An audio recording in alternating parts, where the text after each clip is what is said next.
Приветствую вас на канале Книги, Истории, Факты. В этом видео я хочу рассказать 20 тайн мира, которые никто не может объяснить. Прошу поставить лайк сейчас до просмотра видео, это очень важно для нас. Вы всегда сможете его убрать, если видео вам не понравится. Начнем. 1.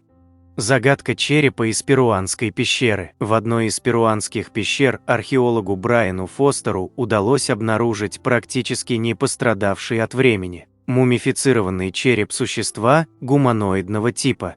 Кости 13-сантиметрового вытянутого, относительно человеческого, черепа были обтянуты фрагментами коричневой кожи. Череп при этом имел странное строение.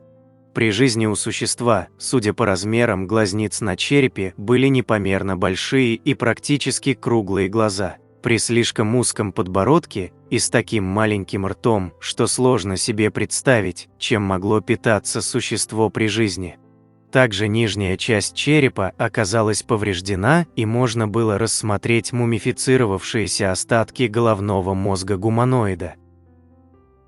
Как только Фостер дал интервью в одному из печатных изданий, добавив к нему фото своей находки, так сразу подвергся волне критики со стороны тех, кто посчитал его находку фальсификацией, а самого Брайана – мошенником от археологии. В своем интервью Фостер подчеркнул, что, по его мнению, череп принадлежал неизвестному существу. Что же касается подозрений в искусной подделке артефакта, то он слабо себе представляет, как такое можно сделать. В любом случае, со страниц печатного издания он заверил всех читателей в том, что отправил свою находку для изучения в один из профильных институтов США и остается только дождаться результатов. И вот обнародованные в 2025 году результаты исследований находки Фостера стали по сути маленькой сенсацией. Изучив ДНК, извлеченное из костной ткани черепа гуманоида, ученые сделали однозначный вывод: ДНК не может принадлежать ни одному изученному земному виду и очень далека по строению от ДНК видов Homo sapiens или денисовского человека. Так кому же тогда принадлежал череп? Вот, что об этом пишет сам Брайан Фостер на своем сайте. Я не знаю, что и сказать. С нетерпением жду возможности увидеть больше образцов. Голова имеет два глаза, подходящих более амфибии или рептилии, нежели человеку. 2. Вырванный мегалит со следами оплавления в Сакса-и-Уаман. Источников и статей об этом камне немного, но указывается, что это гранит. С существующих снимков сложно понять, что это за порода, и если это гранит, то вопросов становится еще больше. Поэтому опустим пока этот момент и представим, что это самый обычный камень, так как загадок и так имеется немало. Первое и самое главное – это, конечно же, тот факт, что он откуда-то вырван с огромной силой. Нигде рядом нет места, откуда могли бы вырезать такой мегалит или откуда он бы мог прилететь. А значит, появился он с какого-то более-менее приличного расстояния. Откуда? Узнать уже навряд ли когда-либо получится. Человечеству неизвестны природные катаклизмы такой мощности, чтобы вырвать кусок камня такого размера и откинуть его на приличное расстояние. Поэтому рассмотрим версию, что это дело рук древней цивилизации. По этой версии вопросов меньше не становится. Если кусок откуда-то и вырезали, то как? Никаких следов по нижней части, как его вырезали, просто нет. В нижней части много всего интересного, но не следы вырезания откуда-то.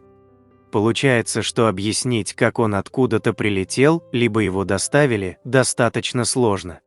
А вот со следами оплавления все еще интереснее.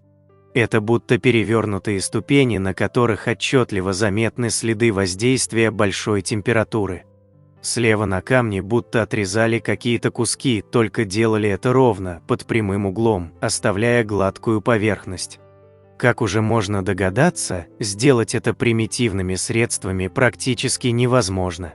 Не похоже, что этот мегалит хоть как-то и где-то использовался, поэтому версия о рукотворности этих следов кажется нелогичной. Кстати, рядом тоже есть интересные следы, как будто породу отрезали под прямым углом для неизвестных целей и, очевидно, неизвестным способом. В итоге никто не знает, откуда появился этот крупный кусок камня, что за следы на нем и откуда они появились. И, конечно же, сколько ему лет, тоже неизвестно. 3. Меречение – странная и необъяснимая болезнь жителей Севера. В конце XIX века север России одолела загадочная болезнь. Ее прозвали меречением. Название таинственного недуга произошло от якутского глагола «меречить» – «быть одержимым». Самое странное заключалось в том, что ни в средней, ни в южной полосах страны эту болезнь никто не подхватывал. Меречение очень быстро одолевало людей. Буквально за секунды человек, который только что был вменяемым, отключался от мира и впадал в состояние, похожее на транс. Тело больше не слушалось своего владельца, у него начинались судороги. В подобном припадке люди импульсивно повторяли слова и действия других, легко исполняли чужие приказания, даже если те казались полностью бессмысленными или опасными. По словам исследователей феномена, если кто-то на глазах у больного подпрыгивал или ударял себя, он без сомнений делал то же самое. Такие приступы происходили не только у каждого человека по отдельности, но даже среди большого коллектива. Например, в 1870 году 70 человек из отряда казаков в Нижнеколымской части во время строевого учения начали повторять командные слова за командиром.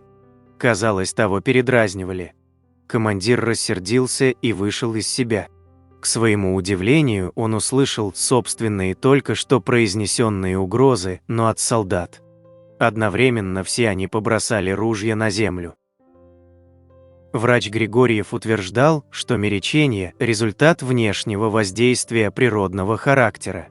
Понаблюдав за спонтанными появлениями болезни среди местного населения, он сделал вывод о том, что вспышки заболевания возникают в то же время и в соседних поселениях. Он обнаружил это, когда на собачьей упряжке ездил из одного селения в другое. Везде люди, охваченные меречением, наблюдали за полярным сиянием. Вспышки психоза во время северного сияния можно связать с особенностью организма реагировать на возмущение магнитосферы. Самое яркое северное сияние возникает во время геомагнитных бурь. Не зря северные шаманы подстраивают проведение ритуалов именно под это время. 4. Гигантская окаменевшая змея или природное образование, пещера Нака или пещера Нага, расположена в национальном парке Пхулангка, который находится в районе Буенгхон-Клонг провинции Буенгкан, Таиланд. Нака означает «змея» на тайском языке, и пещера получила свое название из-за текстуры некоторых камней в этом районе, которая напоминает чешуйчатую кожу змеи. Камни сформировались так, что напоминают свернувшуюся кольцами змею с перекрывающимися чешуйками, которая с краю земли заканчивается камнем в форме головы питона. Внутренние части, так сказать, колец покрыты блестящими минералами, создающими впечатление белого брюха. Внутри находится скальное образование, похожее на окаменевшие зубы змееподобного существа. По словам официальных лиц национального парка Фулангка, змеиной чешуе около 100 тысяч лет, и на самом деле это растрескавшаяся на солнце скала. Якобы резкие перепады температуры днем и ночью привели к тому, что камень потрескался. Это образование было обнаружено в 2020 году группой чиновников муниципального совета, проверяющих чистку резервуаров для воды в национальном парке.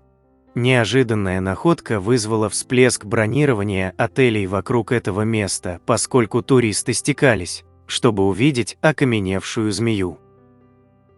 Многие предполагают, что странные узоры на скалах являются древними окаменелостями гигантской змеи, что это останки самой большой змеи, когда-либо ползавшей по земле, известной как титанобоа. Титанобоа были змеями, которые жили в эпоху Палеоцена. По оценкам палеонтологов, они были около 12 метров в длину и весили более 1,5 тонн.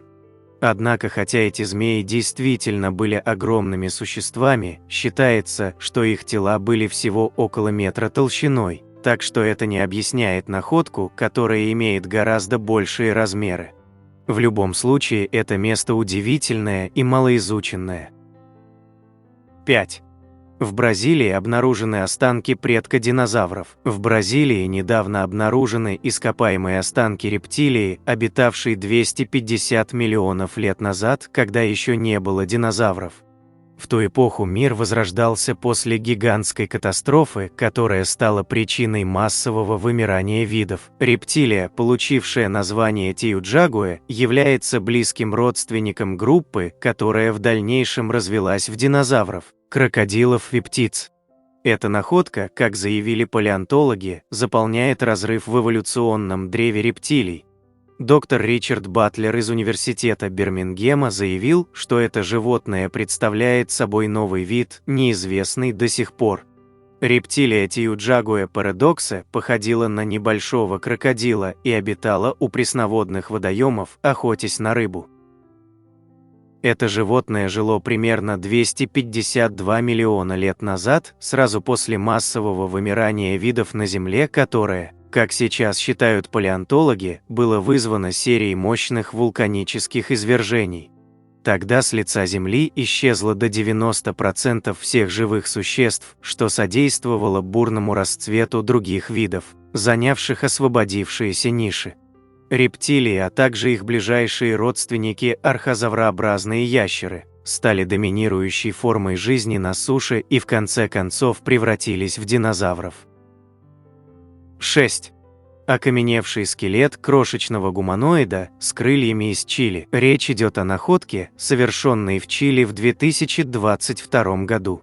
Во время археологических работ по раскопке поселения индейцев Мапуче в руки исследователей попал, казалось бы, обычный камень. На него никто не обратил бы внимания, если бы он не раскололся. Внутри оказалось нечто необычное. Окаменелость, которая сразу же стала сенсацией. Элиас Диас Ортега, археолог, нашедший камень, прокомментировал находку. Это окаменевший скелет крошечного существа с крыльями. У индейцев Мапуче они ассоциировались с древом жизни. В более поздние века их стали называть феями или пикси. Мы с коллегами установили возраст камня в 1,5 миллиона лет. Вероятно, эти существа обитали в местных лесах с древнейших времен. Эта находка бросает вызов теории эволюции. Загадочными останками никто из академических ученых не заинтересовался. Взглянув на предоставленный артефакт, они сопроводили это комментариями: «Мы не можем выставить это в музее, и, скорее всего, это фальсификация. Никаких комментариев давать для прессы мы не будем». Вот примерно такое отношение у официальной науки к камням Ики, статуэткам Джульс Руда, коллекции Эль Торо и другим предметам древности, опровергающим устоявшиеся научные представления. 7. Наупа-Хуака. Наупа-Хуака – это два искусно обработанных каменных, так сказать, портала и стоящие рядом с ними развалины каменного дома. Первый портал – это небольшая ниша в скале, вырезанная в камне так точно и аккуратно, словно кто-то использовал чрезвычайно продвинутые технологии, создавая практически идеальные линии, ровные углы и очень гладкие поверхности. Выглядит эта ниша как ложная дверь, так как никуда не ведет, и непонятно, для чего она была создана. Ниша достаточно большая, чтобы в ней мог с комфортом сесть даже крупный человек. Гладкие поверхности, словно обработанные лазерными инструментами, создают два разных угла наклона ко дну пещеры. Один 60 градусов, другой 52 градуса. В нескольких шагах от этой скалы находится второе чудо древних технологий – огромный андезитовый валун, на котором с такой же точностью, словно резали лазером, вырезано куда более сложное геометрическое сооружение. Оно тоже немного похоже на ложную дверь, но у него по краям два каменных выступа, похожих на подлокотники. Андезит, как следует из названия, камень, рожденный в Андах. Андезиты встречаются везде, где есть или имелись ранее вулканы. Именно андезит стал материалом для изготовления таинственных камней Ики. Эти двери или порталы находятся в очень труднодоступном месте на высоте почти 3000 метров над уровнем моря, и место определенно выбирали не случайно. Тут находятся так называемые голубые камни, а вокруг них в основном встречается лишь песчаник. Голубой камень содержит кристаллы, которые использовались в ранних радиоприемниках благодаря своим превосходным пьезоэлектрическим свойствам. Этот камень также может иметь магнитные свойства. Любопытно, что подобные голубые камни долерита также применялись при постройке другого загадочного древнего сооружения – Стоунхенджа. По какой-то причине эту постройку надо было создать именно из голубых камней, поэтому строителям пришлось везти их за 200 километров из другого места. Кроме того, археологи нашли доказательства того, что голубые камни были добыты в каменоломне за 500 лет до того, как они были привезены на место постройки Стоунхенджа в Уилтшир. Из-за чего возникла теория, что камни добывались для совсем другой постройки. 8. Камни Ики. Камни Ики – это десятки тысяч обкатанных рекой валунов весом от 15 граммов до 500 килограммов, на которых выгравированы сюжеты, которые переворачивают с ног на голову буквально все области знания, от географии и этнографии до медицины и астрономии. Что с ними делать и тем более, как объяснить их происхождение, ученые не знают, а потому одни деятели науки камни Ики просто игнорируют, а другие спешат объявить их фальшивкой. Известен и главный, так сказать, фальсификатор, доктор Хавьер Кабрера. Между тем, на изучение камней Ики доктор Кабрера жизнь положил в буквальном смысле этого слова. Профессор медицины, декан медицинского факультета в университете Лимы, основатель медицинской школы в Национальном университете Ики, Хавьер Кабрера познакомился с древними камнями в середине 1960-х годов по воле Его Величества случая. А вернее, благодаря Уакерос, охотникам за древностями. Предприимчивые перуанские копатели продавали камни всем подряд. Благо цена вопроса – всего несколько монет. А дабы покупатели не сомневались в подлинности товара, Уакерос показывали места своих находок. Несколько гравированных камней попали к Кабрере. Под слоем пыли доктор разглядел линии, складывающиеся в удивительные рисунки, и пропал. Мало того, что он посвятил их изучению следующие 40 лет своей жизни, он истратил почти все деньги на приобретение валунов, собрав внушительную коллекцию из почти 12 тысяч экземпляров. Свой дом в центре Ики доктор превратил в музей. Отныне любой мог прийти полюбоваться на глипоглиты, как он их назвал, и погрузиться в фантастический мир неизвестной истории человечества. Собственно, именно сюжеты изображений и стали камнем преткновения для официальной науки. Как вам понравится, например, человек, едущий верхом на динозавре? Осуществляющий пересадку сердца? Летящий на космическом корабле? Верится с трудом, особенно если учесть, что возраст камней Ики не меньше 70 миллионов лет. Рисунки, выгравированные на камнях, охватывают буквально все сферы человеческой жизни. А потому быт, традиционный сюжет практически для любой культуры, здесь соседствуют с изображениями звезд и летательных аппаратов, хирургических операций и медицинских инструментов, микроскопов и телескопов. На глипоглитах подробно прорисованы стадии развития человеческого эмбриона, а еще географические карты Земли с ныне отсутствующими материками и изображения других планет. Первая мысль, которая возникает при взгляде на камни Ики – этого не может быть, тоже сказали и официальные ученые и поспешили объявить объект исследования доктора Кабреры подделкой. Еще в 1967 году Хавьер Кабрера отправил 33 глипоглита на экспертизу в компанию Маусарио Hochschild Mining Co. Вердикт геологов был однозначен: патина покрывает как поверхность камней, так и линии рисунков, что свидетельствует об исключительной древности объектов. Кроме того, ученые пришли к выводу, что камни Ики были погребены сразу же после изготовления, то есть их творцы ими не пользовались. Для кого же они тогда создавались? И, наконец, третий любопытный факт. Исследовав способ нанесения гравировки, ученые установили, что ни обсидиан, ни кремний, ни бронза, ни даже сталь не способны оставить хоть сколько-нибудь заметных следов на каменной поверхности. Лишь фрезабр-машины оказалась в состоянии нанести гравировку, аналогичную той, что покрывает глипоглиты. Но парадокс. Это обстоятельство лишь укрепило противников доктора Кабреры в мысли, что вся история с камнями Ики – фальсификация чистой воды. Он сопротивлялся. Просил организовать археологическую экспедицию. Ему отказали. Пробовал добиться государственных субсидий, требовавшихся на пополнение коллекции. Денег не дали. Тогда Кабрера попытался найти взаимопонимание с другими держателями камней. Он предложил собрать глипоглиты воедино, но коллекционеры затребовали непомерных денег за свои экземпляры. Зачем Кабрере это понадобилось? Он убедился, каждый отдельный камень, каждый рисунок – лишь часть единого целого, страница из книги, кадр из серии. А все камни Ики – это огромная каменная библиотека. Доктор Кабрера был убежден, что все камни были погребены под землей в строго определенном порядке.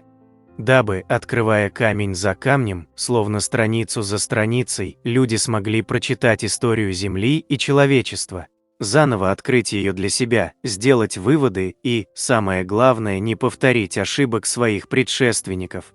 Ибо цивилизацию, создавшую камни Ики, видимо, погубила какая-то глобальная катастрофа.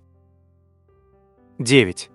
Загадка витрифицированных фортов. Витрифицированные форты открыты в 1777 году в Шотландии пионером геологии Джоном Уильямсом. Уильямс обнаружил, что камни, расположенных на холмах, доисторических по понятиям того времени укреплений, не просто сложены, не связаны цементом, а были подвергнуты такой температуре, что частично расплавились, образовав связанную стеклообразной массой кладку. Всего в Шотландии обнаружили около 80 таких сооружений и долго думали, что они только там и есть. Но со временем похожие форты были найдены в других частях Англии, а позже и на континенте, во Франции, в Германии, Венгрии, Португалии. Сейчас их известно около 200. Время строительства фортов определяют приблизительно VII веком до нашей эры, IX веком нашей эры, то есть в пределах более 1000 лет. Оценка эта весьма приблизительная, часто основанная на сопутствующих находках предметов, вовсе не обязательно по возрасту, соответствующих самому сооружению. Кроме того, возраст фортов оценивают по конструкции, которая весьма разнообразна, от более или менее примитивных городищ до башен вполне средневекового типа. Однако не сохранилось никаких письменных свидетельств о подобном способе строительства, что даже и для указанного периода все-таки странно. Чтобы превратить камень в стекло, нужна температура порядка 1100 градусов. Чтобы стекловать массивную кладку стен форта длиной в многие десятки метров и толщиной в 2,3 метра, нужно в течение длительного времени поддерживать гигантский костер с температурой, которая в те времена и в плавильных печах с трудом достигалась. К тому же, после того, как остеклование произошло, всю массу камня нужно очень быстро охладить. В 1934 году Гордоном Чайлдом и Уоллесом Торникрофтом был проведен эксперимент. Построены две стены длиной 4 метра, толщиной 3 метра и высотой 3 метра. Стены были построены с вкладками легкоплавкого базальта, обложены сооружением из торфа, дров и угля и подожжены. Эксперимент дал весьма небольшое остеклование кладки и потребовал такое количество топлива, какого не могла предоставить местность, где построены форты. Кроме того, он показал, что результат подобного метода сильно зависит от погоды, ветра, осадков и в сущности практически непредсказуем. На сегодня витрифицированные форты являются одной из самых больших загадок археологии. Неясно, никто их строил, никогда, ни зачем, никаким образом. 10. Древнейшая пирамида в истории или жерло вулкана, история вокруг сакрального места Гунунг-Паданга в Индонезии не утихает на протяжении десятилетий. Одни считают ее старейшей пирамидой в истории человечества, а скептики приводят убедительные аргументы о другом историческом и геологическом значении этой локации. Гунунг-Паданг означает дословно «гора просветления», которую люди посещали на протяжении сотен лет. Найденные фрагменты керамики, датируемые 5 тысячелетием до нашей эры, были обнаружены на разбросанных террасах и похожих на столбы скалах. Группа исследователей из Института наук Индонезии во главе с геологом Дэнни Хилманом на Тавиджаджой считает, что Гунунг-Паданг построила высокоразвитая цивилизация, и этот объект может быть старше египетских пирамид, возрастом от 7500 до 25 тысяч лет. По мнению исследователей, данные из Гунунг-Паданг и других мест свидетельствуют о том, что передовые строительные методы уже существовали, когда человечеством, возможно, еще не было изобретено сельское хозяйство. Однако далеко не все разделяют мнение исследователей. Еще в 2013 году группа из 34 индонезийских ученых подписала петицию, в которой поставили под сомнение мотивы и методы команды Дэнни Хилмана на Тавиджадже. Они говорят, что исследование осуществлялось без соблюдения научных норм исследования. Критики считают, что раскопки угрожают сохранению существующего места и намекают, что следует привлечь археологов, а не геологов. Один из них, вулканолог Сутикна Бронта, говорит, что Гунунг-Паданг – это просто кратер ближайшего вулкана, а не древняя пирамида. 11. Загадки пещерного комплекса Аджанты. В Индии большое количество загадочных сооружений, которые не строились, как в других частях света, а вырубались или выпиливались прямо из скалы. До сих пор в научном сообществе ходят споры по поводу технологии такого строительства. Большинство историков считают, что это был тяжелейший труд тысяч рабочих и мастеров, которые на протяжении веков с помощью примитивных инструментов обтесывали скалы. Исследователи-альтернативщики высказывают несколько других гипотез. От загадочного устройства, аналогичного лазерному лучу, и до легендарных солнечных дисков. Чем же на самом деле пользовались индийские мастера, неизвестно. В эпосах и мифах говорится, что некоторые храмы вытачивались из цельных скал за одну ночь. При этом крайне интересно то, что во многих таких сооружениях скульптуры копируют друг друга с зеркальной точностью. А фрагменты орнамента, коих в храме может быть до 14 миллионов, филигранной бязью украшают независимо от того, из какого материала они созданы – гранит, мрамор или песчаник. Кстати, на самом деле даже неизвестно, кто именно создавал некоторые скальные храмы. Взять комплекс рукотворных залов под названием Аджанта. В Индии не сохранилось никаких документов про их сотворение. В начале XIX века британские военные обнаружили огромные рукотворные пещеры с удивительным внутренним убранством. Сами индийцы даже и не знали, что такой комплекс существует.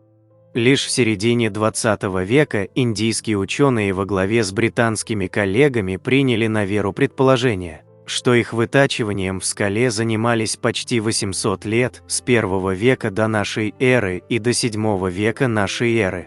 Вот только независимые исследователи самой же Индии уверены, храмы Аджанты более древние. По одной из версий, им более 4000 лет. Данные выводы сделаны по находкам массовых захоронений неподалеку от храмового комплекса. Считается, что так в братской могиле хоронили рабочих, которые неминуемо погибали во время процесса выпиливания скалы. Доказано, что найденные останки относятся к эпохе 3-го тысячелетия до нашей эры, но принадлежали ли они строителям, неизвестно. 12. Загадочное водохранилище в Камбодже. В Камбодже есть уникальное водохранилище, которое называется Западный Барай. Оно представляет собой искусственный водоем культуры кхмеров и отличают его внушительные размеры, правильная форма и точное расположение относительно сторон света. И храм, который построен посреди водоема. Основной вопрос, конечно, как древним кхмерам удалось выполнить такой объем работы и для чего это делалось на самом деле. Само слово «барай» в переводе с кхмерского языка переводится как «рукотворное водохранилище».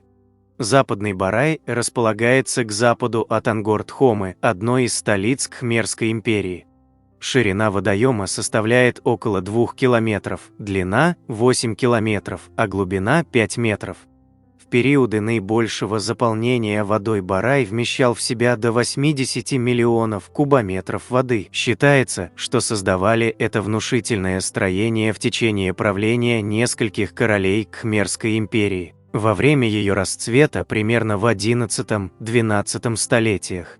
Обычно водохранилище строят путем сооружения плотины, которая перекрывает поперек русла реки таким образом, чтобы вода заполнила какую-то низменность. Но Западный Барай – это исключительно результат труда древних кхмеров, которым пришлось вручную или при помощи каких-то неизвестных ныне технологий извлекать грунт. Кроме того, Западный Барай ориентирован строго с востока на запад. И не очень понятно, для чего именно так. Ведь считается, что данный водоем имел чисто прагматическую цель, его строительство было вынужденной мерой в борьбе за урожай и, соответственно, за экономику и процветание древнего государства.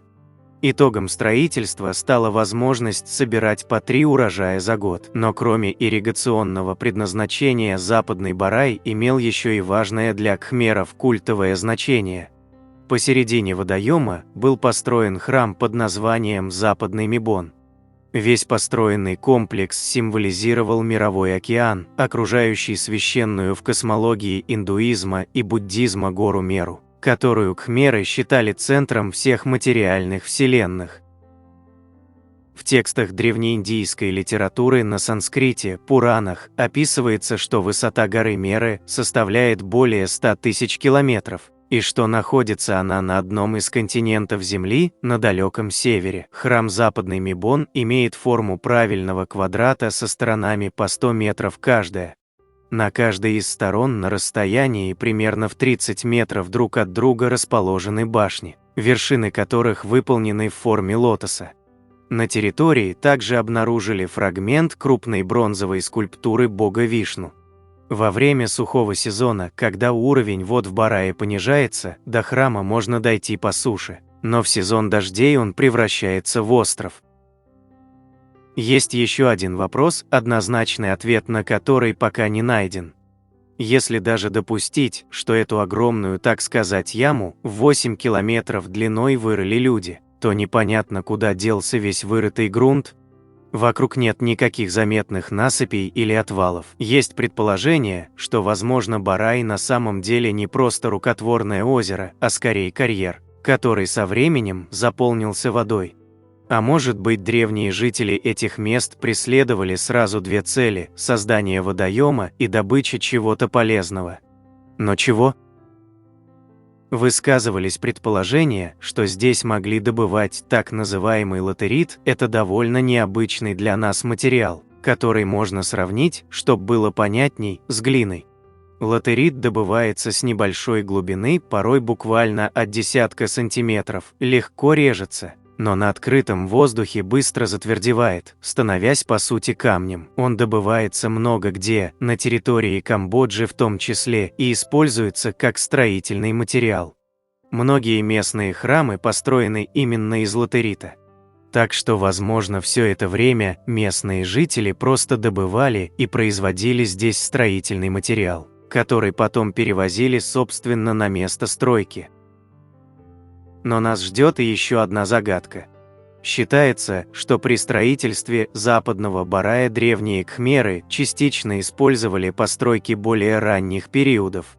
Доказательством тому служат обнаруженные на дне западной части водохранилища фундаменты стен, ступени и осколки глиняной утвари. Другими словами, барай этот рылся не в чистом поле, а на месте, где раньше находилось какое-то древнее поселение, которое и для того времени было уже ископаемым.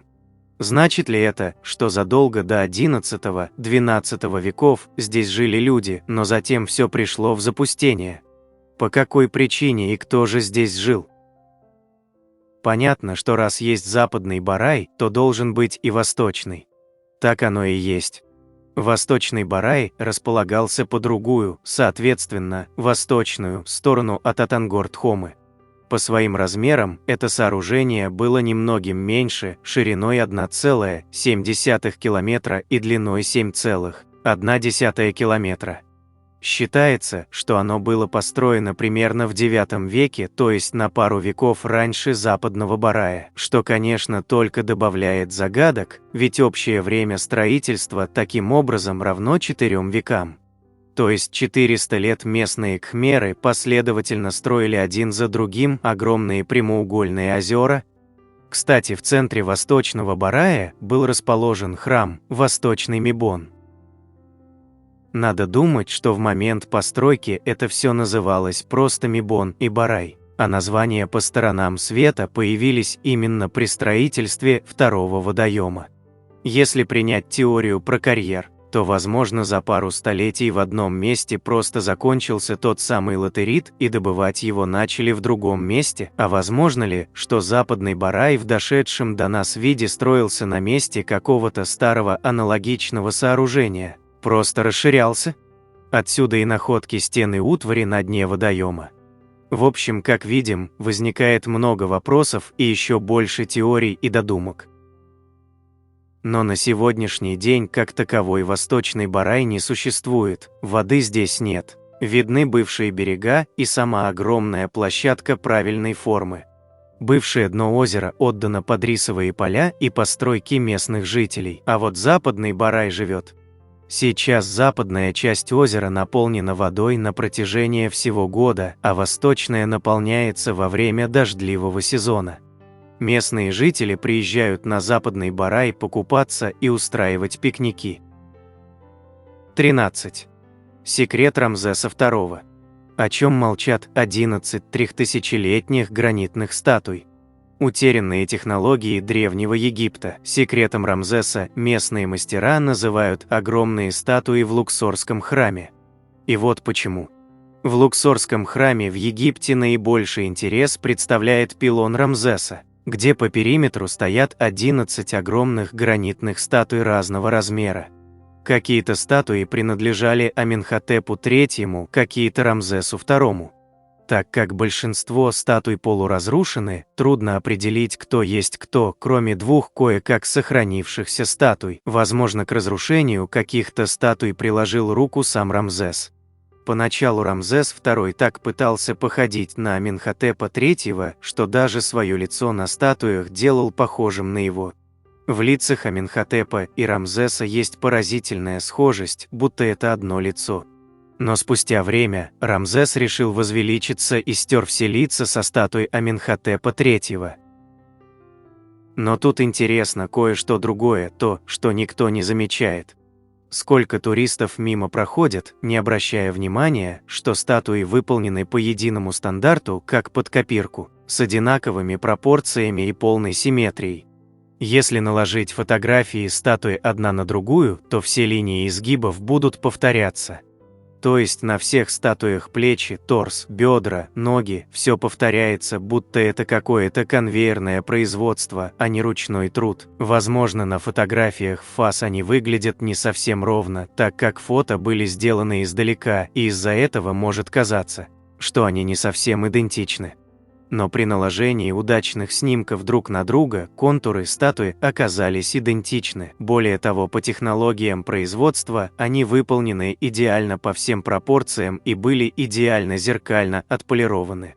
Полировка кое-где местами сохранилась, что дает представление об их изначальном качестве. Соответственно, это поднимает вопрос о технологиях изготовления. как древние египтяне с помощью примитивных инструментов, меди и бронзы, умудрились изготовить 11 полностью пропорционально одинаковых статуй. И к тому же полностью симметричных. Потому что левая сторона зеркально повторяет правую. Различия могут наблюдаться разве что в размерах голов, но поскольку лица сбиты и полуразрушены, это трудно определить. А что касается торса и ног, совпадение один в один, также один в один выполнены все лица Рамзеса.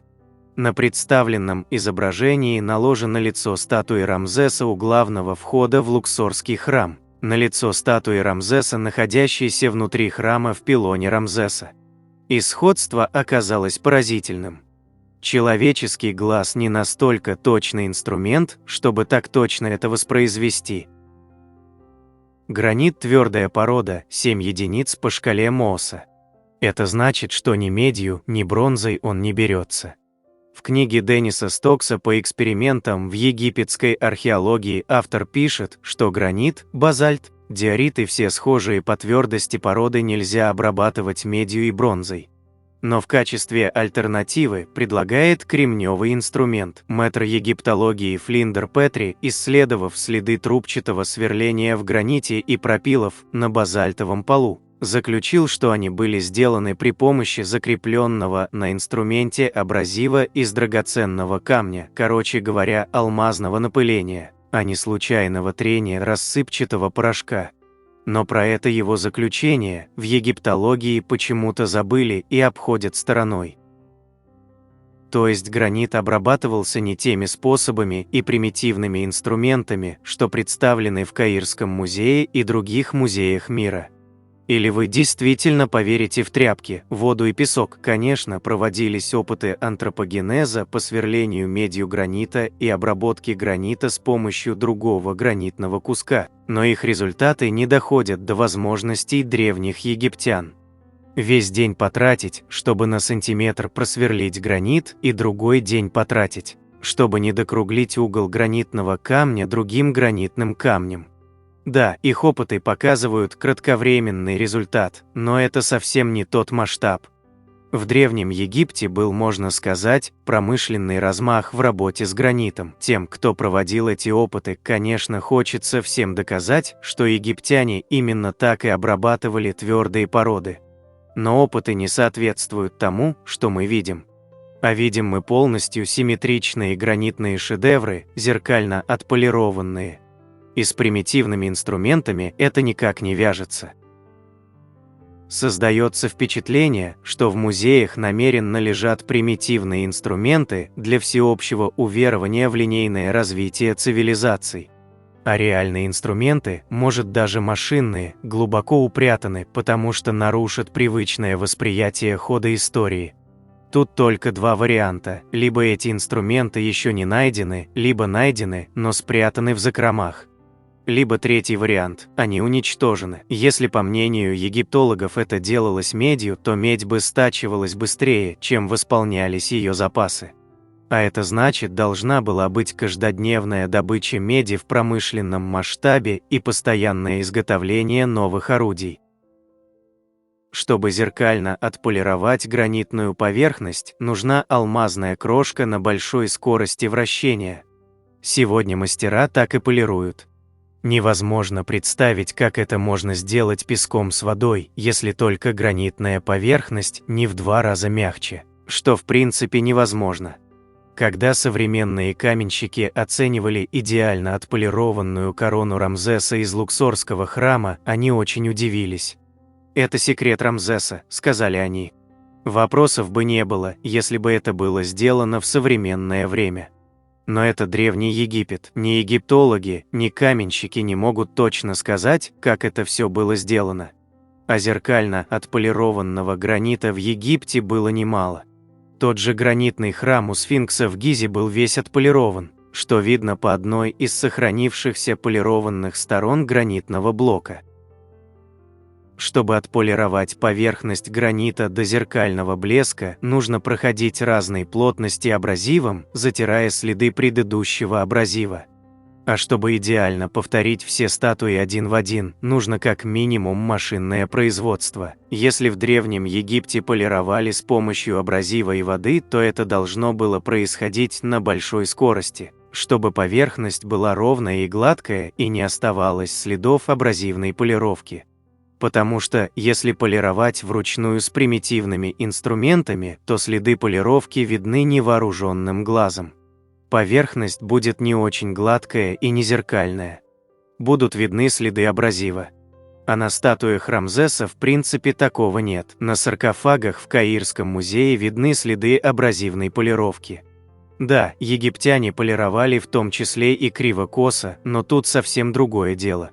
Тут поверхность зеркально-гладкая, никаких следов. Более того, она полностью симметрична. Современные мастера полируют алмазными дисками на большой скорости вращения. Такими алмазными дисками можно полировать гранит, базальт, диорит, кварц и другие твердые породы до такого блеска, что они будут отражать предметы как зеркало. Чтобы поверхность была идеально гладкая, нужна высокая скорость вращения. Вода является смягчающим элементом, обтачивая камень. Также вода охлаждает поверхность и убирает пыль, поэтому качество полировки становится лучше. Это подобно скорости горной реки, обтачивающей речной камень. Тут принцип такой же, но более высокая скорость алмазного диска с помощью машинного инструмента. Поэтому непонятно, если египтяне примитивными инструментами полировали серию статуй Рамзеса, да еще и так точно, то на это у них должно было уйти много лет кропотливой работы, если не вся жизнь. Потому что без машинных инструментов этот процесс слишком медленный. Рамзес бы не дожил до их завершения. Для сравнения, в местных сувенирных магазинах есть изделия как ручной, так и машинной обработки.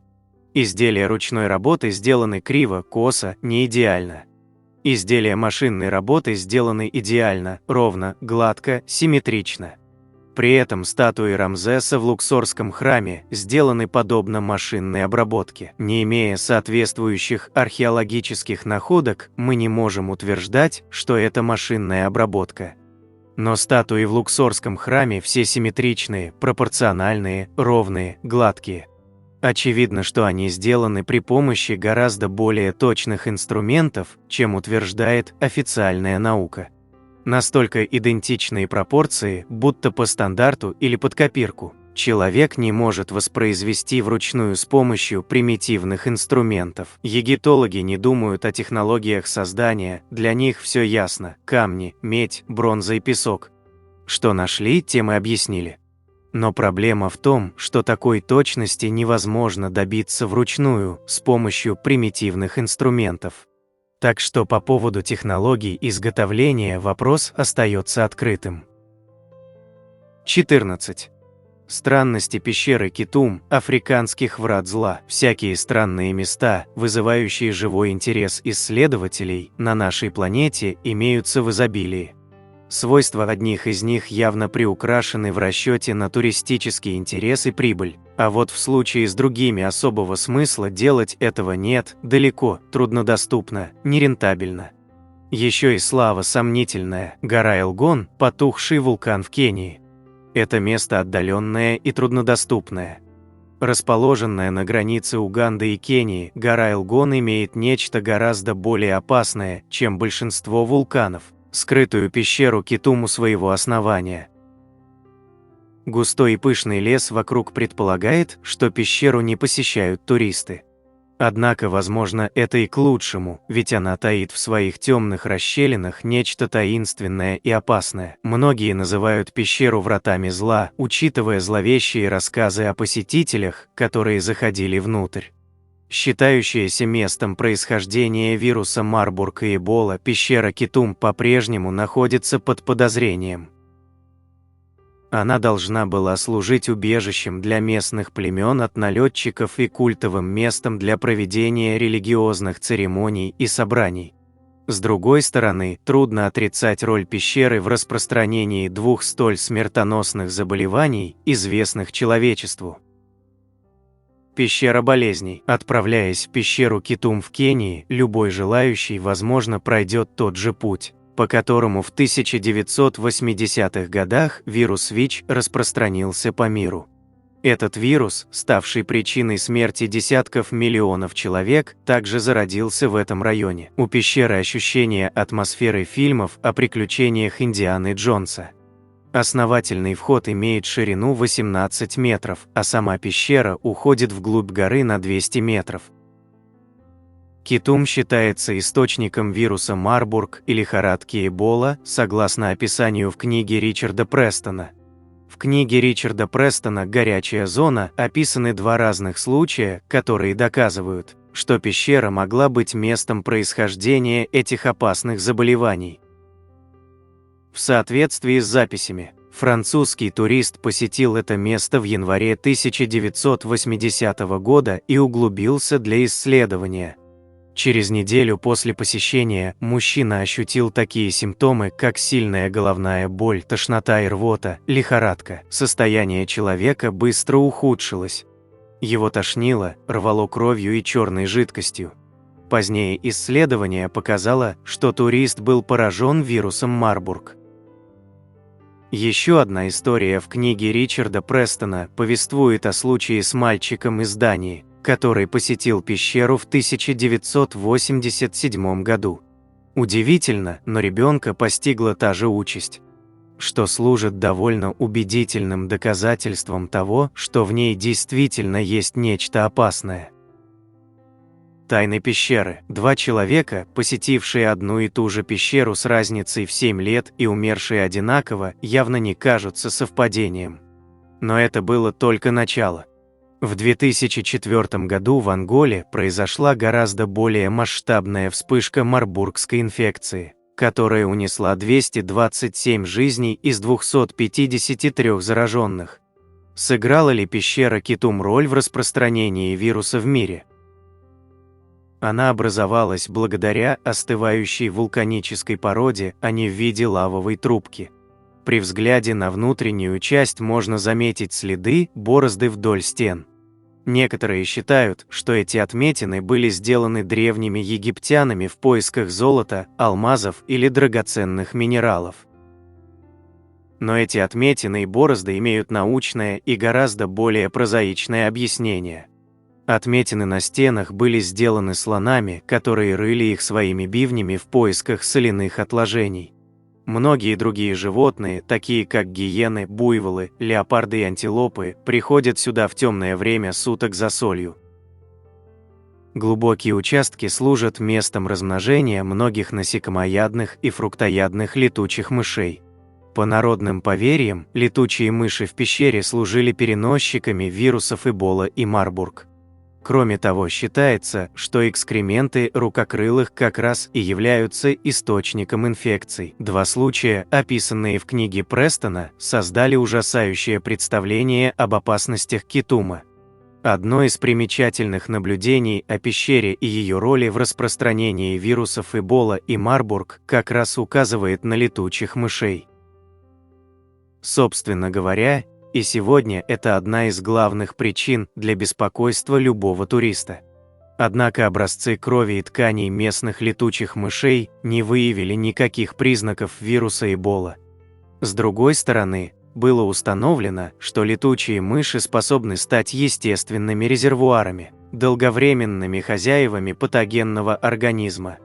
Поэтому лучше всего двигаться внутри, избегая дальних углов, где обитают летучие мыши.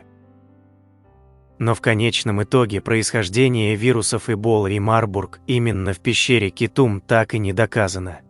Отсутствие доказательств наличия вируса Марбург у фруктовых летучих мышей создало дополнительные проблемы, и невозможно даже подтвердить их роль в качестве животных-переносчиков, несмотря на странности и опасности, желающие посетить и исследовать обитель зла есть. И их довольно много. Зачем туристы это делают? Причины у всех разные. Опровергнуть мифы, проверить себя или просто ощутить себя на волосок от гибели, почувствовав тысячи ледяных мурашек на спине, и уйти обратно в реальный мир, живыми, здоровыми, к людям и солнцу. 15. Мегалиты Митлы – крестообразные сооружения. Ученые не спешат объяснить, зачем аборигены, которые даже сейчас ходят в набедренных повязках, создали такую странную постройку из камня с огромным вырезанным крестом и узорами на стенах. Сами стены и эти узоры идеально ровные, даже современные лазерные уровни не могут достичь такой точности. По мнению ученых, это было вырезано из скалы около 1000 лет назад с помощью молотка и зубила. В 1902 году в холмистой местности района Гиаруо, расположенного недалеко от Митлы в Центральной Мексике, была обнаружена и сфотографирована мегалитическая крестообразная гробница. Это произошло в период с 1900 по 1909 год, когда американский археолог Маршал Говард Савилл проводил раскопки и исследования этого места. Впоследствии, в 1930 году, немецкий фотограф Хуго Брэм посетил Гиаруо и сделал фотографии участка. В 1995 году научная геолого-разведочная и картографическая работа в этом месте была проведена Гарри Фейнманом, который отметил на карте около 330 террас. Это уникальное мегалитическое сооружение состоит из огромных каменных блоков длиной до 6 метров. Блоки идеально подогнаны, а вес некоторых мегалитов превышает 50 тонн. Обработка блоков, точность их подгонки и способ их соединения являются удивительным примером мегалитической архитектуры Мезоамерики в этой области. Согласно местным легендам, эти сооружения были созданы богами-цивилизаторами, которые принесли знания местному населению, а затем внезапно исчезли. В Митле и его окрестностях Хаага и Гуару были обнаружены некоторые из самых больших каменных блоков, использованных в древних сооружениях на территории Америки. В Митле помимо каменных блоков были обнаружены огромные перемычки и монолитные колонны из андезита и порфира, которые весят до 30 тонн и которые активно использовались при строительстве дворцов и наземных пирамид. Однако настоящие шедевры мегалитической каменной кладки можно найти в лабиринте подземных гробниц, камер и туннелей, простирающихся под древним городом. Стены и потолки этих подземных камер изготовлены из камней, вырезанных с поразительной точностью, что создает почти незаметные швы между блоками. В 1902 году в небольшом поселке Гуару, который находится недалеко от Митлы, было обнаружено и сфотографировано загадочное сооружение в форме креста. Это строение было сделано из огромных каменных блоков, некоторые из которых достигали длины до 6 метров и весили более 50 тонн. К сожалению, на данный момент местоположение этого удивительного сооружения неизвестно. Однако в близлежащем карьере можно увидеть другие огромные каменные блоки, самый большой из которых имеет размеры 6,24 на 3,89 на 0,8 метра и весит около 55 тонн. А сейчас я хочу попросить о минуте вашего внимания, касающейся организационных вопросов на нашем канале КИФ. Прошу вас подписаться, а также нажать на колокольчик и выбрать все уведомления. Также прошу вас подписаться на наш телеграм-канал, ссылка на него размещена в шапке главной страницы. Из него вы всегда оперативно узнаете о выходе новых видео, и только там мы регулярно публикуем материалы, которые никогда не будут размещены на YouTube из-за жестких правил площадки. Эти два пункта очень важны для развития канала, и прошу вас прислушаться к моей просьбе. Обращаю ваше внимание, что, как и всегда, в конце видео вас ждет очень интересный бонусный факт для всех досмотревших этот ролик до конца, который вам наверняка неизвестен. В заключении этого видео мы разместим самые интересные, популярные, полезные и остроумные комментарии, которые зрители оставляли к предыдущему нашему ролику, а также список наших спонсоров. Оставляйте свои комментарии, чтобы попасть в следующий ролик. А теперь продолжаем. 16. Загадка древнего святилища Халсафлиени. В 1902 году на острове Мальта, в пригороде Паулы, шло строительство. Рабочим предстояло соорудить систему для сбора воды. Для этого им нужно было вырубить часть скалы, куда должна была быть установлена емкость. Когда часть известняковой породы уже была вырублена, они внезапно наткнулись на пустоту в скале. Несмотря на то, что они заметили явную рукотворную природу ниши, работы не были остановлены, а в пустоту попросту стали скидывать строительный мусор. К счастью, до иезуитского священника отца Эммануила дошли слухи о том, что нашли рукотворную пещеру, и он добился у городских властей разрешения на проведение раскопок в пещере. Внутри он обнаружил не просто рукотворную пещеру, а целый лабиринт яйцеобразных помещений, соединенных между собой лестницами и коридорами. В этих помещениях он обнаружил огромное количество костных останков, из-за чего поначалу ошибочно принял найденный лабиринт за раннюю христианскую катакомбную церковь, в каких первые христиане скрывались от преследования властей.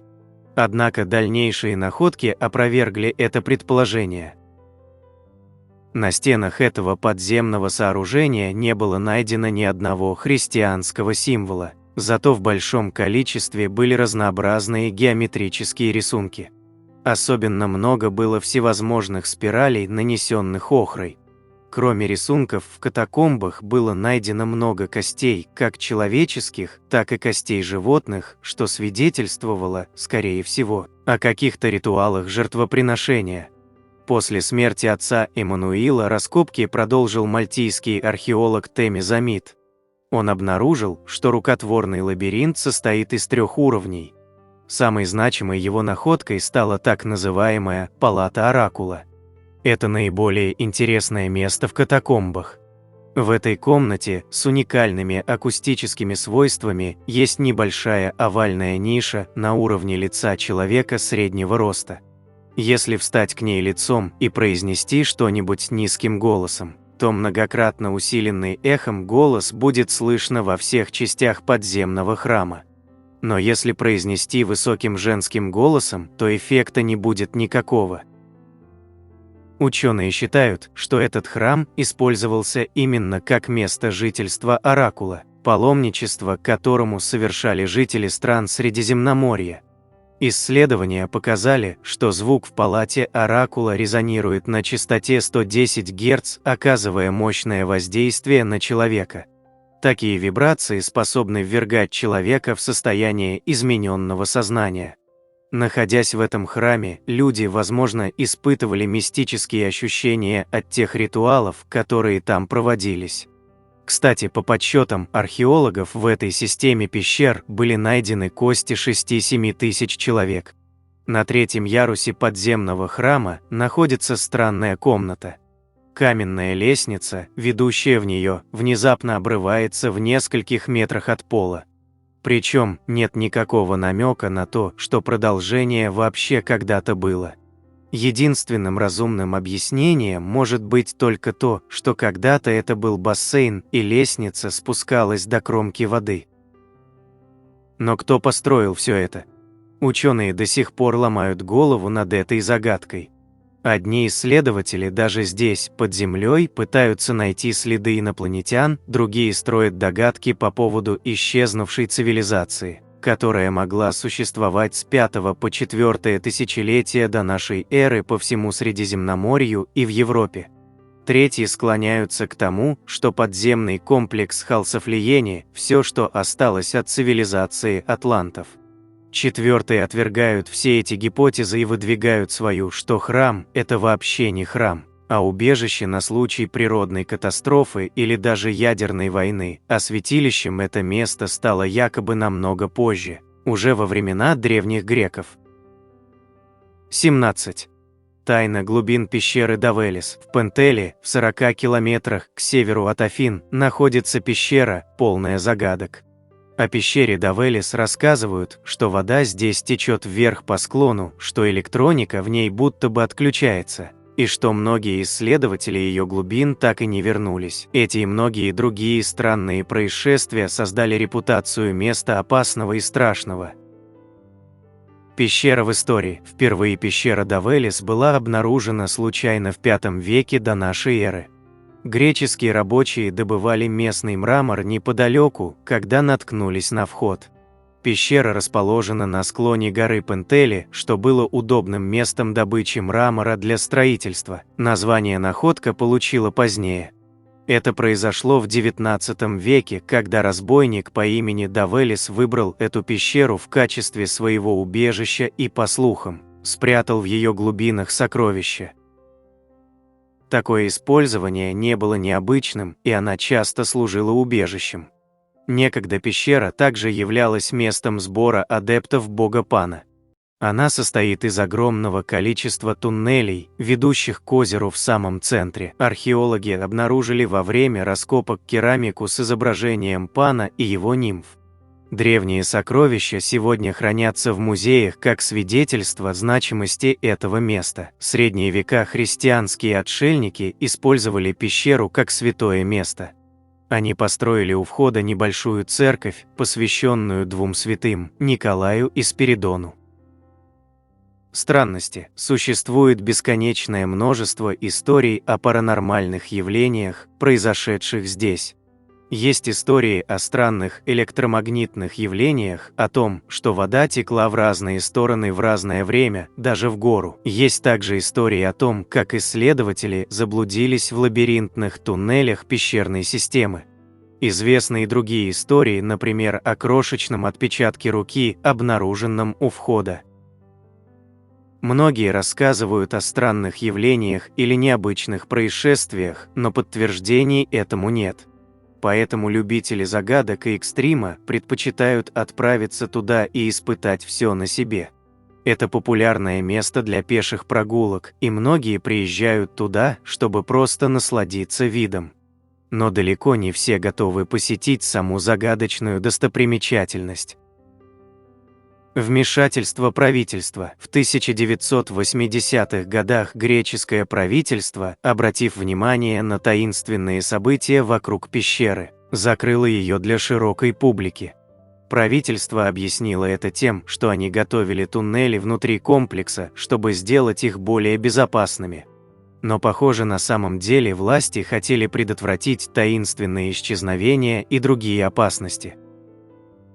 Охота на призраков. В 2015 году Димитриос Макридопулос, энтузиаст-любитель, интересующийся оккультизмом, решил провести собственное исследование. Он решил посетить пещеру, взяв с собой шкатулку духов. Спиритический ящик – это устройство его собственного изобретения, которое якобы способствует общению с духами с помощью радиоволн.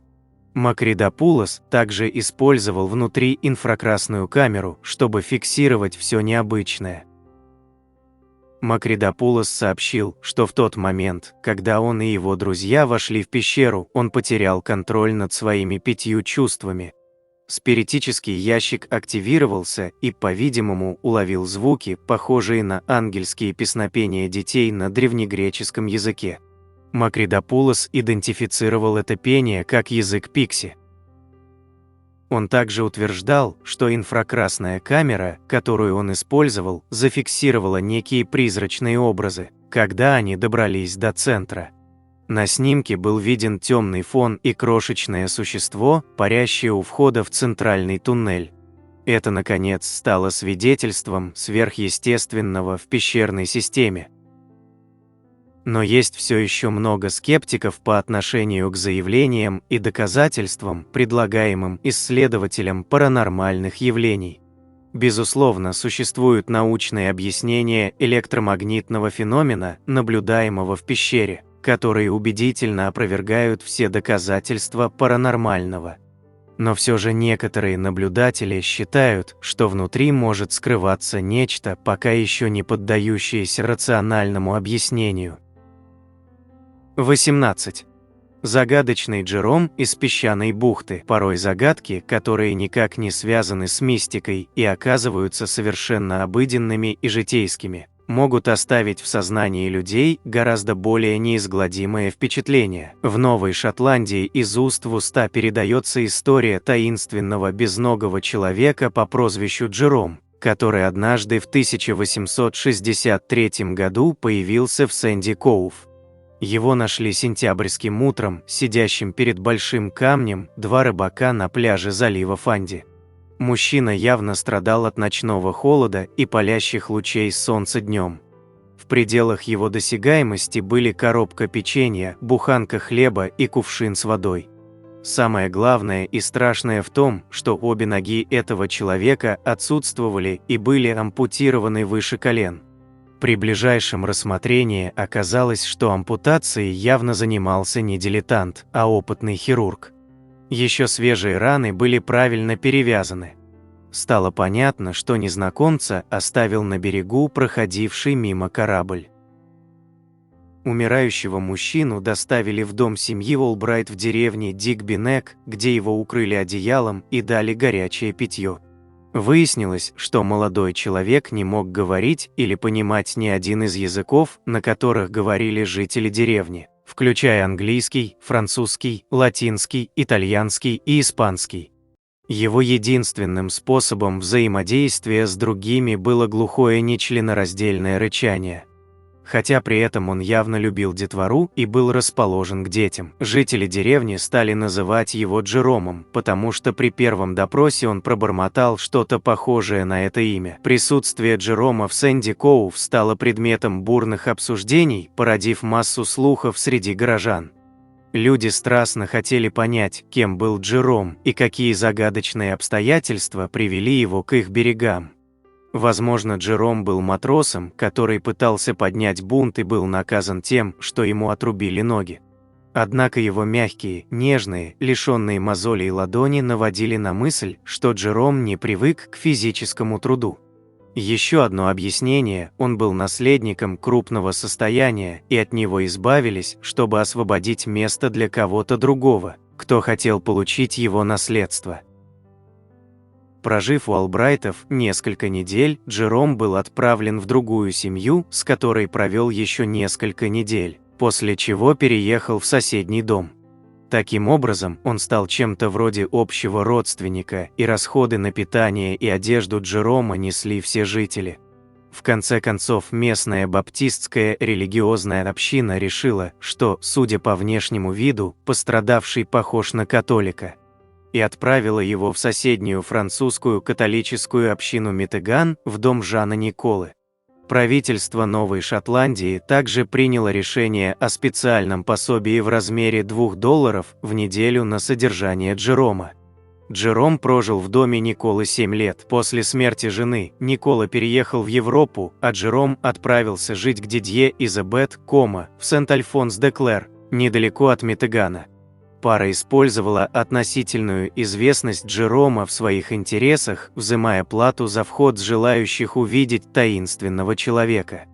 Джером прожил у них более 40 лет, вплоть до своей смерти 15 апреля 1912 года. За почти 50 лет, проведенных в округе Дигби, Джером почти не говорил. Он не читал и не писал. Когда к нему приходили люди, он никогда не смотрел на них. Большую часть времени он глядел в пол. Когда ему задавали вопрос, он издавал странное бормотание, чтобы показать свое раздражение. Его никогда не видели делающим пометки ручкой или карандашом, и он никогда не пытался заглянуть в книгу или что-нибудь почитать. Он отказывался даже смотреть на картинки. Джером вел совершенно пассивную жизнь, был чем-то типа домашнего животного. После его смерти история этого загадочного человека все больше переплеталась с легендами и преданиями, поскольку местные жители передавали ее из поколения в поколение. Естественно, слегка приукрашивая и добавляя новые подробности и детали. Этому случаю посвятили несколько книг, а в 1994 году вышел французский фильм о Джероме. Согласно одной из версий, Джером был итальянцем, который работал лесорубом в районе Чипман в Нью-Брансуике, на другом берегу залива Фанди. В 1859 году, за 4 года до своего таинственного появления в Сэнди-Коув, итальянец шел по лесу посреди зимы. Возможно, он заблудился и упал в пруд. С трудом выбравшись, добрался до лесопилки, где и заночевал. На следующее утро он обнаружил, что его ноги так сильно обморожены, что местный хирург счел необходимым немедленно ампутировать обе конечности выше колена, чтобы спасти парню жизнь. Когда итальянец пришел в сознание, он начал кричать о своей гэмбе, что в переводе с итальянского означает «ноги». Так он стал известен как Гамби. Гамби оказался непосильной ношей для местных. Ходили слухи, что капитану, проходящей мимо шхуны, заплатили за его перевозку. Возможно, капитан отправился на противоположный берег залива в Новой Шотландии и бросил беднягу на пляже в Сэнди-Коув. Эта история, объясняющая возможное происхождение Джерома, была описана в книге 2008 года «Джером. Разгадка тайны молчаливого потерпевшего кораблекрушение в Новой Шотландии», написанной местным историком Фрейзером Муни-младшим. Однако взгляды Муни на эту историю были раскритикованы за такую подачу, не имеющую под собой никаких фактических оснований. Как бы то ни было, Новая Шотландия оказалась маленьким раем для Джерома. Жители Дигби-Нека, а затем и Митигана, искренне заботились о нем, и Джером до самой смерти оставался вполне спокойным, хотя и слегка подавленным. Вполне возможно, что такими оказались последствия сильного стресса. В 2000 году жители деревни Митиган установили мемориальную доску, посвященную Джерому, над фальшивой могилой, поскольку место настоящего захоронения было утеряно. 19. Призрачный классик Пейшенс Уорд. Литература – занятие прибыльное лишь в том случае, когда автор, если не гений, то хотя бы очень талантлив и может привлечь интерес и внимание читателей. Вот было бы здорово ничего не делать, а только получать гонорар и купаться в лучах славы. А книги пусть литературный раб пишет. Желательно невидимый и безгласный, которому не нужны ни пища, ни сон, ни воздух. Начало XX века ознаменовалось всплеском популярности спиритизма и всего того романтического флёра, что окружает это направление, и его атрибутов типа медиумов, экстрасенсов и гаданий. Летом 1913 года в небольшом доме в Сент-Луисе две женщины сидели лицом друг к другу, держа на коленях спиритическую доску. Одна из женщин, Пёрл Коран, предложила прекратить занятия, поскольку вся информация, что они получали от доски, была полной ерундой и не имела смысла. Но вдруг указатель словно ожил и быстро написал нечто совершенно особенное. Много лун назад я жила. Вновь прихожу. Терпение стоит моего имени. Подожди. Я хочу поговорить с тобой. Если ты будешь жить, то и я буду жить. Я зарабатываю свой хлеб у твоего очага. Добрые друзья, давайте веселиться. Время для работы пришло. Это обращение стало началом долгой и странной истории. В течение почти четверти века некая Пейшенс Уорд, которая представилась павшей в возрасте 45 лет от рук индейцев женщиной-англичанкой, жившей в 17 веке, надиктовала Пёрл Коран более 3 миллионов слов в виде религиозной и светской поэзии, романов, бесед и пьес. Работы, судя по анализу, были написаны преимущественно на языке Англии XVII века, богатом, чистом, изящном, с легким вкраплением старофранцузского. СМИ сообщали об этой странной истории, а скептики и верующие со всей страны сидели с Пёрл, когда Пейшенс писала. Никто не смог доказать мошенничество, потому что Пёрл бросила школу в возрасте 14 лет и, соответственно, талантов в литературе не демонстрировала. Пёрл практически не разбиралась в технических аспектах языка, используемого призрачной Пейшенс, и его архаичной лексике. Пёрл никогда не проявляла склонности к письму или способностей к творчеству. У Пёрл был, мягко говоря, ограниченный опыт чтения Шекспира, Библии короля Якова или любой другой книги на английском языке XVII века. Словом, женщина была лишь своего рода инструментом и жила обычной жизнью, выходила замуж, рожала детей, занималась домом. Пока наблюдатели пытались найти объяснение этим текстам, никто не ставил под сомнение качество самой литературы. Газета «Нью-Йорк Таймс» назвала роман «Пейшенс. Сожалеющая сказка» замечательной, прекрасной и благородной книгой. Журнал The Review of Reviews объявил, что роман обладает красотой и необычайной силой. При этом все произведения печатались под именем Пейшенс Уорд, ставшей чем-то вроде призрачного классика. Пёрл даже гонораров не получала, поскольку и не пыталась доказать, что является автором сочинений.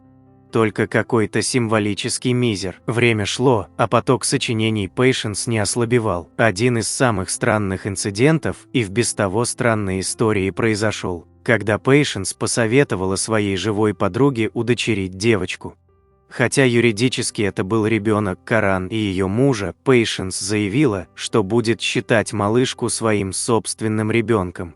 Девочку назвали Пейшенс Уорд Каран. Все имеет свой конец. 15 минут славы Пейшенс Уорд тоже подошли к логическому завершению. К тому же интерес к спиритизму стал затухать. Последние романы и стихи остались неизданными, хотя Пейшенс не остановилась и продолжала надиктовывать произведения в прежнем темпе. Пёрл продолжала проводить сеансы с Пейшенс Уорд вплоть до своей смерти в декабре 1937 года, которую Пейшенс предсказала во время сеанса. Этот случай так и остается неразгаданной загадкой и по сей день. Была ли Пейшенс призраком? Альтернативной личностью Пёрл Каран, страдавшей каким-то неизвестным психическим заболеванием, памятью прошлой жизни или чем-то еще? Словом, тайна Пейшенс Уорд – это тайна, которая привлекательна тем, что каждый может попытаться разгадать ее самостоятельно. 20. Розуэльский камень – магнитная аномалия, у которой есть связь с кругами на полях. Иные миры иногда подбрасывают людям пищу для размышлений. Да такую, что над ней приходится долго и усердно ломать голову. Хотя, может быть, это и не братья по разуму развлекаются, а отголоски прошлых, древних и мудрых цивилизаций дают о себе знать. Бизнесмен Роберт Ридж обнаружил артефакт, которому дали название «Розуэльский камень» во время охоты 4 сентября 2004 года. Он и не подозревал, что совершил открытие, которое до сих пор вызывает пристальное внимание и ожесточенные споры. Небольшой коричневый камень одиноко лежал в песках, частично покрытый грязью. Только после того, как мужчина решился поднять его, он заметил на одной из сторон интересный рельефный рисунок. Странные магнитные свойства. Ридж обнаружил, что камень обладает сильным магнитным полем. При контакте с магнитом камень медленно вращался по часовой стрелке или против, в зависимости от того, с каким полюсом проводились манипуляции. Похожий рисунок. Самой интересной особенностью камня стал именно его рисунок. Он похож на круг, обнаруженный в Суиндоне, Англия, примерно за 10 лет до обнаружения камня.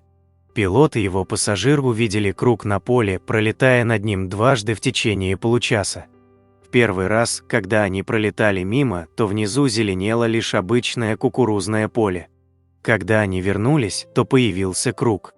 Исследователи кругов на полях провели изучение объекта и в итоге пришли к выводу, что он не только настоящий, но еще и идеальный с точки зрения геометрии. Сравнение камня и круга показывает, что они оба имеют один и тот же рисунок, только разных масштабов.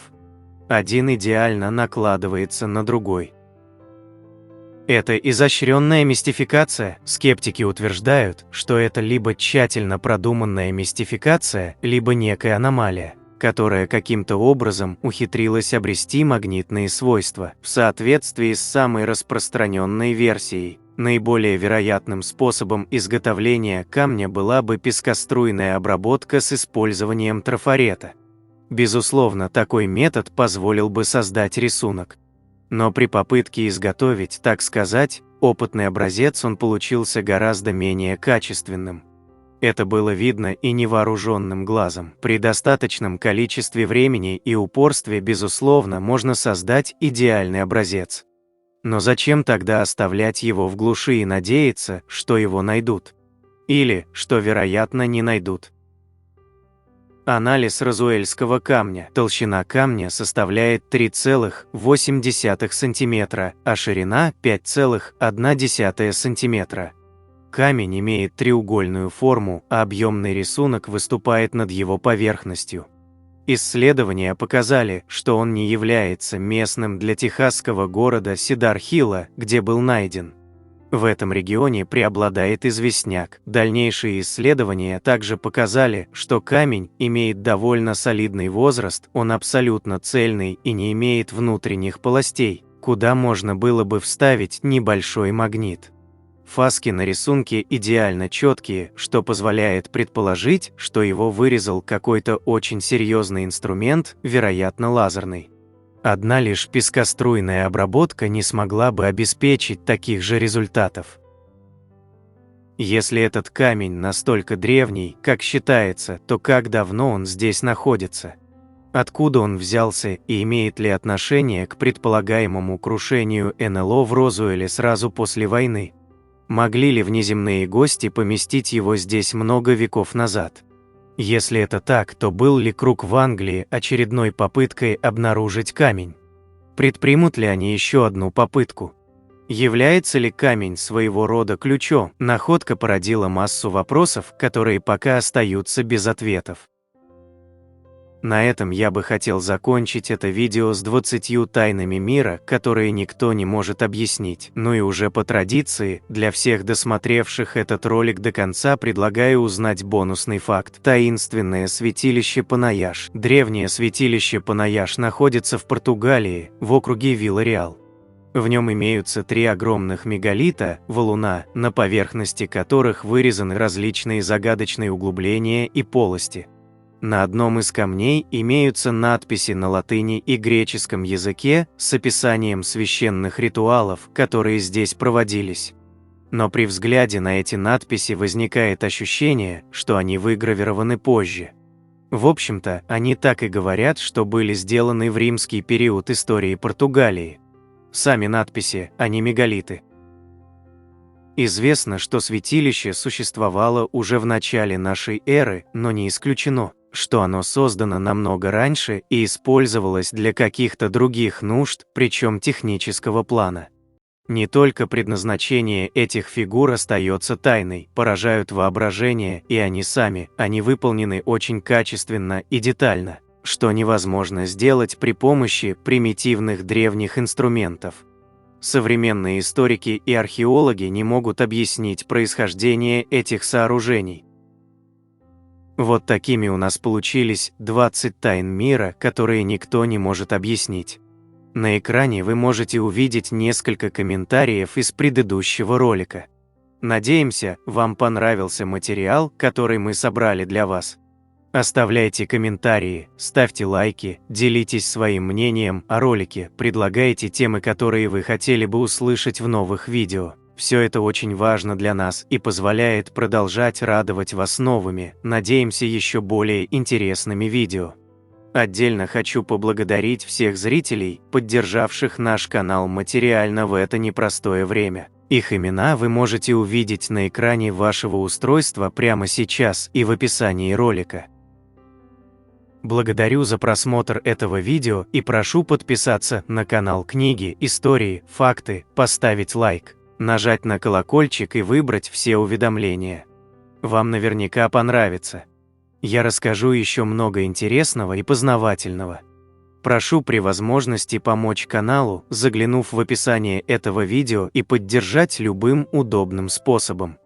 Ваши комментарии, лайки и то, что вы делитесь нашими видео в самых разных социальных сетях и мессенджерах, помогают развитию нашего канала и позволяют понять, что прилагаемые нами усилия не напрасны.